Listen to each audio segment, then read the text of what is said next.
Hello everyone, welcome back to this session. आज की इस वीडियो में हम सीखने वाले हैं कि एक्सेल शीट्स में अवेलेबल सेल्स को आप कैसे लॉक और अनलॉक कर सकते हो। तो चलिए आज की वीडियो शुरू करते हैं।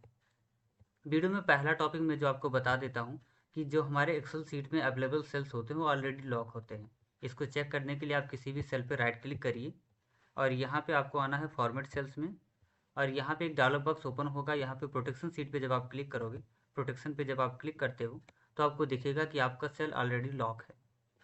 इसके लिए यहाँ पे छोटा सा लेकिन मैसेज दिया हुआ है, locking cells or hiding formulas has no effect until you protect the worksheet. यानी कि इसका कोई इफेक्ट नहीं होता है जब तक आप प्रोटेक्शन नहीं लगाते हो सीट पे, यानी कि जब तक आप सीट को या किसी सेल को प्रोटेक्ट नहीं करते हो।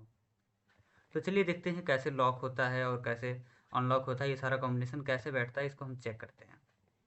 सिंपली अगर हम सीट को लॉक करना चाहते हैं तो हमें क्या करना होता है, सीट पे हमें आना है और राइट क्लिक करना है और यहाँ प्रोटेक्ट सीट में आना है और यहाँ पे एक छोटा सा कोई पासवर्ड दे देना है। जैसे हम पासवर्ड दे देते हैं 123, ऐसा कोई पासवर्ड देना है जो आप इजीली याद रख सको, नहीं तो आप भूल जाओगे तो आपका डेटा ख़राब हो सकता है। अब जैसे ही मैं यहाँ पे कुछ लिखना चाहूँगा, कहीं पे भी सीट में अगर मैं कुछ भी टाइप करना चाहूँगा तो मुझे एक एरर मैसेज मिल जाता है कि हाँ आपकी सीट लॉक है, इसमें आप कुछ एडिट नहीं कर सकते। नेक्स्ट हम इससे पहले अनप्रोटेक्ट कर लेते हैं। अनप्रोटेक्ट करने के लिए हमें सिंपली फिर से वही प्रोसेस करना है, राइट क्लिक करना है, अनप्रोटेक्ट सीट पे क्लिक करना है और अपना पासवर्ड दे देना है। और जैसे ही हम इंटर करेंगे सीट हमारी अनप्रोटेक्ट हो गई है। अब हम कहीं पे भी कुछ भी लिख सकते हैं। हमारा जो अगला टॉपिक है वो है कि हम कैसे, जो हमारे पास ये प्रोडक्ट का 10 सेल है, ये जो हमारे पास 10 सेल हैं, हम इसे अनलॉक रख सकते हैं और पूरी सीट को लॉक कर सकते हैं। ऐसा करने के लिए हमें क्या करना होगा, हम पूरी सीट को क्लिक करेंगे, यहाँ पे पूरी सीट को सिलेक्ट कर लेंगे और यहाँ आएंगे फॉर्मेट सेल्स में। और चूंकि हम क्या चाहते हैं कि हमारा ये 10 सीट जो है अनलॉक रहे और बाकी पूरी सीट लॉक रहे, तो पूरी सीट तो हमारी ऑलरेडी लॉक है तो हमने देख लिया।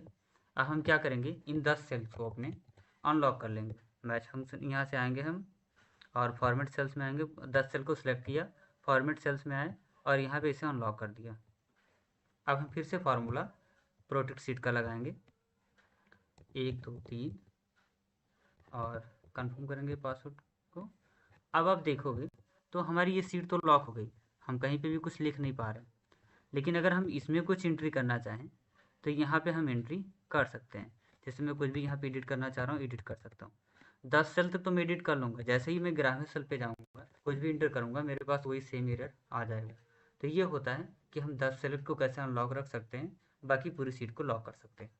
इसका मैंने यहाँ पे स्टेप दे रखा है, सिलेक्ट 10 सेल्स और उसे अनलॉक करना है। कहाँ से, वो फॉर्मेट सेल्स में जाना है, प्रोटेक्शन में जाकर के वहाँ पे अनलॉक अनलॉक कर देना है और फिर हमें सीट को प्रोटेक्ट करना है। ये इसका स्टेप हो गया। अब हम चाहते हैं, जो हमारा दूसरा टॉपिक है वो हम चाहते हैं कि जैसे हमने कुछ डेटा दे रखा है, इसमें 10 सेल में मैंने डेटा बनाया और किसी के पास सेंड कर दिया। अब मैं चाहता हूँ कि मेरा जो डेटा है इसमें कोई एडिट ना कर सके और अगर अपना कोई सजेशन देना चाहता है तो पूरी सीट हमारी अनलॉक रहेगी, वहाँ पे अपना वो सजेशन दे सकता है। तो इसके लिए हमें क्या करना होगा, हम पहले पूरी सीट को, पहले हम देख लेते हैं सीट हमारी प्रोटेक्ट तो नहीं है, सीट को हम अनप्रोटेक्ट कर देते हैं, फिर हम ट्राई करेंगे। हमारा अगला टॉपिक हमने अनप्रोटेक्ट कर दिया है। अब हमको क्या करना है कि 10 सेल को सिर्फ हमारे लॉक करना है, बाकी पूरी सीट को अनलॉक रखना है। तो हम क्या करेंगे, पूरी सीट को सिलेक्ट करेंगे, फॉर्मेट सेल्स में आएंगे और पूरी सीट को अनलॉक कर देंगे। यहाँ से हम पूरी सीट को अनलॉक कर देंगे और अपने इन 10 सेल्स को लॉक कर देंगे। इन अपने 10 सेल्स को हम लॉक कर देंगे। यहाँ से आया, लॉक किया। अब हमारी ये 10 सेल लॉक हैं, बाकी सारे अनलॉक हैं। अब हम प्रोटेक्शन सीट का जब फार्मूला लगाएंगे, 1 2 3, नॉर्मल सा फार्मूला दे दिया, अब पासवर्ड दे दिया 1 2 3। अब हम जब यहाँ पे प्रोटेक्शन का यूज कर चुके हैं, अब ऐसे केस में हम देखेंगे जब भी हमें यहाँ पे क्लिक करेंगे, जैसे मैं यहाँ पे कुछ लिखना चाहता हूँ तो मैं लिख सकता हूँ, कहीं पे भी सीट में कहीं भी कुछ भी लिखना चाहता हूँ तो मैं लिख सकता हूँ। लेकिन अगर मैं इस डेटा में छेड़खानी करना चाहता हूँ, डेटा में कुछ रीनेम करना चाहता हूँ, एडिट करना चाहता हूँ, तो आप देखोगे कि आप डेटा को चेंज नहीं कर पाओगे। इस तरह से जैसे आपने कोई डेटा बनाया ऑफिस वगैरह में, आपने किसी के पास सेंड किया, तो क्या करेगा कि आपके डेटा में छेड़खानी नहीं कर सकता, बाकी पूरी सीट खाली है, उसमें अगर कोई सजेशन देना चाहता है तो उसके सामने वो सजेशन अपना दे सकता है कि हाँ यहाँ पे क्या लिखना है।